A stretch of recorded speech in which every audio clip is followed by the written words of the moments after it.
Olá, quase comecei a falar durante a vinheta. Mas vamos lá. É, Agora, já que no último vídeo que foi lançado terça-feira, que é o vídeo número 30,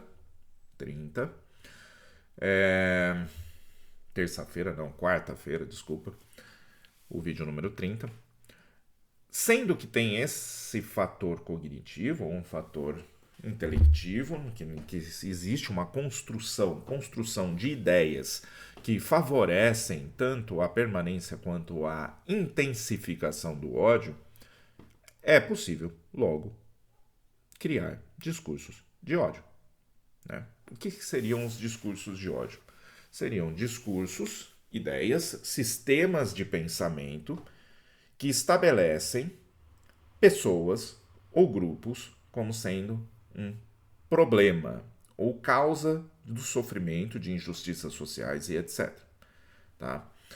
Sendo que, nisso eu não vou entrar na questão, mas o nazismo ele era um grupo que tinha um pensamento que gerou sofrimento. Sim, não estou refutando isso. Não vou falar que porque esse grupo tem que ser aceito. Não, não é isso. De maneira alguma. Por quê? Porque toda a estrutura de pensamento deles é estruturada, está dentro de um discurso de ódio. Qual é o discurso de ódio? É justamente uma culpabilização, primeiro, soluções mágicas para culpabilizações, se utilizando de culpabilizações de um grupo, que no caso de um não, de alguns grupos, no caso judeus, da Segunda Guerra Mundial, tá? Judeus, ciganos, negros, homossexuais, pessoas com nossa, fugiu a palavra, mas pessoas com deficiências, isso, com deficiências e no final até os católicos, né? Sobrou para os católicos também. E para outros. Eu acho que, se eu não me engano, tiveram outros grupos cristãos que antes do católicos já estavam sendo perseguidos também mas isso eu não tenho tanta certeza por falta de estudo mesmo. Tá? Mas que já estavam sendo perseguidos pelos nazistas. Os nazistas, eles estruturam o seu pensamento em ódio. Como assim estruturam em ódio? Eles estruturam naquela parte cognitiva do ódio, que é a justificativa e culpabilização de grupos ou pessoas para falar, o problema que estamos passando é por causa deles. Não é diferente aqui no Brasil, quando você tem, o problema que estamos passando é por causa dos comunistas. O problema porque nós estamos passando é por causa do PSDB. Não, não.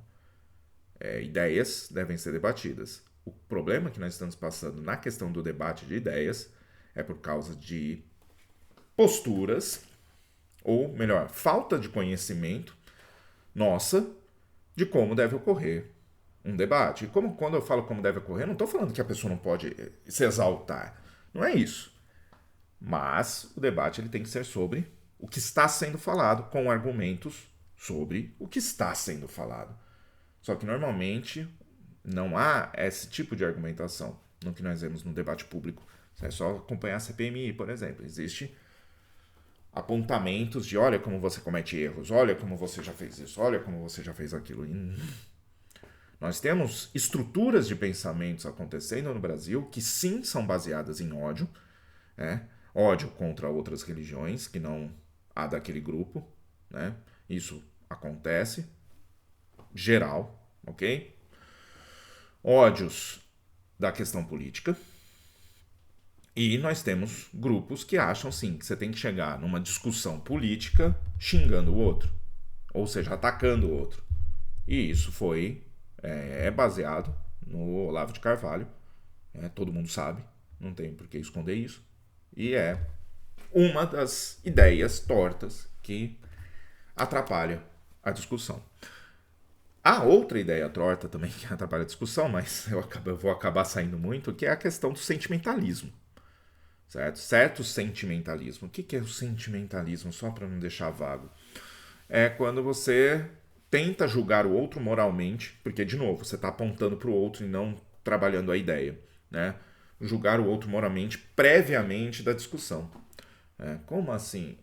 Ah, se você falar que não é desse jeito que nós temos que resolver o problema da epidemia, da pandemia, etc., isso quer dizer que você é do mal. Não, vai com calma. Vamos ver as possibilidades de trabalhar o mesmo problema, porque o problema era bem complexo na época do isolamento e etc. Tá? Então acho que tem que tomar certos cuidados para que o debate ele consiga ser um debate. Mas vamos voltar.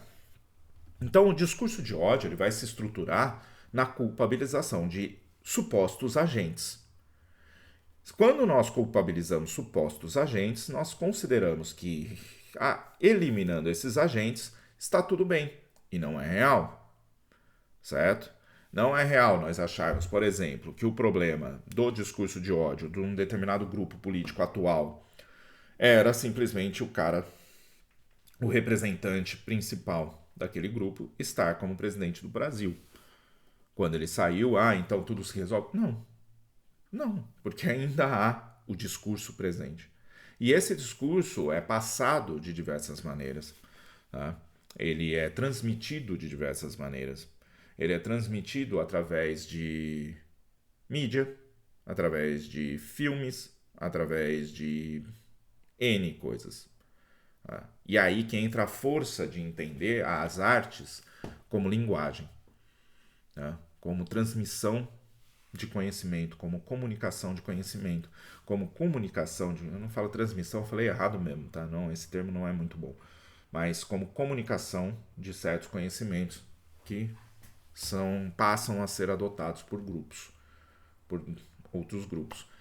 O próprio nazismo na Segunda Guerra Mundial entendeu isso e usou isso. Tá? Os Estados Unidos posteriormente entendeu isso e usou isso. A União Soviética entendeu isso e usou isso. Tá? Por quê? Porque disso daí eu acho que já... Acho não, né? Isso já vinha de séculos. O Império Romano, você tem estudos sobre isso, da questão de imagens de imperador, né, do contato do público com o imperador, era mais pelas esculturas e pelas imagens que estavam em praças públicas do que com o próprio imperador. Então você tinha todo uma idealização da imagem deles para passar certo respeito para o público. Então você tem questões envolvidas já há séculos. Tá? Só que nós acabamos tentando não refletir muito sobre isso. Então, muitas vezes, um discurso de ódio, como por exemplo a noção de vingança, ela está presente em filmes, em livros e etc. E lá é justificado, é argumentado como algo bom. Defendido, melhor falando, como algo bom. Mas isso quer dizer que eu não posso assistir filme? Pelo contrário, nós temos que entender qual é o funcionamento desse tipo de pensamento, né, de discurso, do discurso do ódio, por exemplo, para saber como combatê-lo, como desconstruí-lo, como trabalhar com essa questão. Não tem que fugir, sabe? Não tem que, eu não posso assistir vamos supor, vamos pensar assim, né? O cara é liberal, eu não posso assistir pessoas da esquerda falando, porque senão vou me contaminar. O cara é da esquerda, a mesma coisa, pensa sobre o liberal. Cara, para. Nós temos que entender. E uma das coisas que é o nosso risco, muitas vezes, e que vai refletir criando ou desenvolvendo um discurso de ódio sobre o outro grupo, é estabelecer que só a nossa maneira é a mais moralmente superior para resolver um problema. Ao invés de tentar estabelecer um diálogo, tentar estabelecer um entendimento do problema, das causas daquele problema, de todas as forças que atuam para que aquele problema exista, seja, num caso, um problema social, mas nós podemos trazer para um problema relacional para conseguir repensar aquelas situações. Não esquecendo que nós temos problemas extremos que precisam muitas vezes de atitudes mais imediatas para pelo menos dar uma apaziguada, ou seja, uma distanciada, uma apaziguada para que o problema possa ser resolvido. Isso daí, por exemplo, relações tóxicas, relações de casais que são que acabam tendo bastante violência.